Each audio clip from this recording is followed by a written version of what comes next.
So I think the silence part for me is more about these kind of acts we do as humans to help other humans, and they are not really necessarily spoken about, but they are just like subtly being done, and they are not being done to win any sort of like praise or what do you say, like gratitude in that sense, but that the gratitude kind of comes from the silence of just by default helping other people.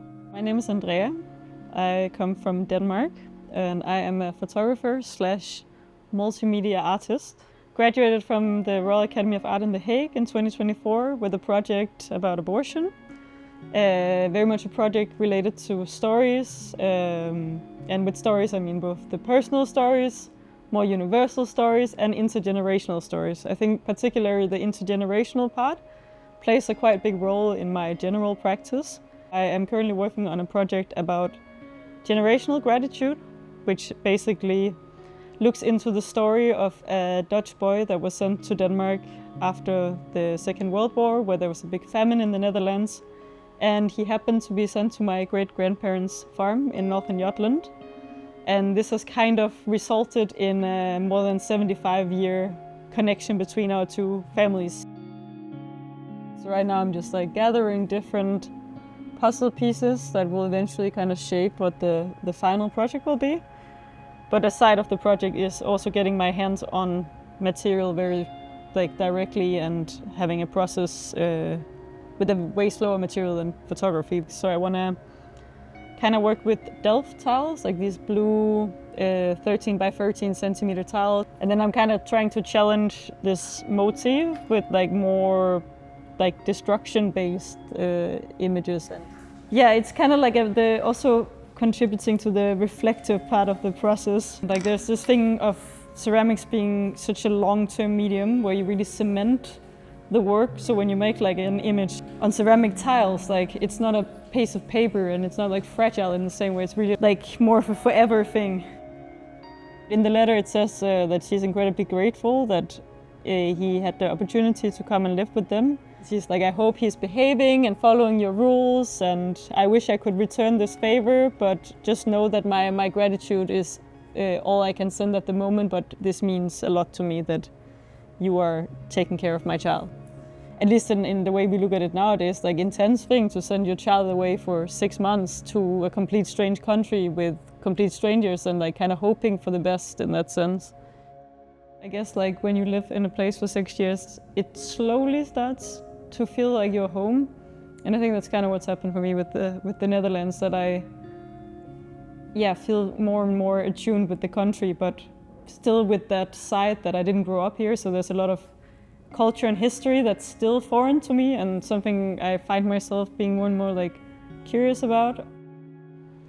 And yeah, I'm kind of investigating generational gratitude as an opponent, so to say, to generational traumas. Not necessarily to challenge the idea of generational trauma, but kind of to build out on this notion of what we inherit. And I think that's a very overlooked part of how war generally affects the population, that a lot of people look out for each other as a result of it. And I think also that it's not really like the sense of someone owing someone something, because I think it has kind of developed into an exchange that started with one person being in need, and then later it's been this mutual shared kind of kindness. And yeah, I think that's the beauty of this story, so to say. That it's not so much about like being on the right side or the wrong side and having these like secrets that needs to be kept because they might reflect badly on you, but more about silently helping where help is needed without wanting anything in return, but just doing it out of like the goodness of your heart. And that goes for everyone, whether it's a German soldier or it's a famine-struck Dutch boy or it's a Ukrainian mom with her child.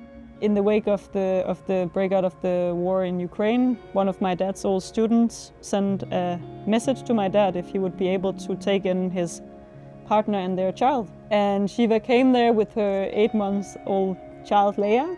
And Leia is 5 now, and I see them almost every time I go to Denmark, I would say. I've included this because it's kind of the repetition, I think, of this original like 80-year in the making story that is kind of currently unfolding. And when Shiva's mom came to visit from Ukraine, the meeting between my mom and her mom, not sharing a language, but understanding each other and having this like motherly interaction, it didn't need words because it was just two human beings meeting each other in gratitude and care. Sometimes I think we can feel a bit defeated globally, at least I can feel that way, that I can have a big impact on the bigger overarching world structure, but I can help locally and I can help on an individual base. Every time you meet another human, you hold a piece of their life in your hands. And that goes both ways. And I think that's a big part of my practice, is that particular notion that we are involved with each other and we are involved in each other's lives. Like, it's a very precious thing and you can treat it with great care and it can have very deep meaning in the long run.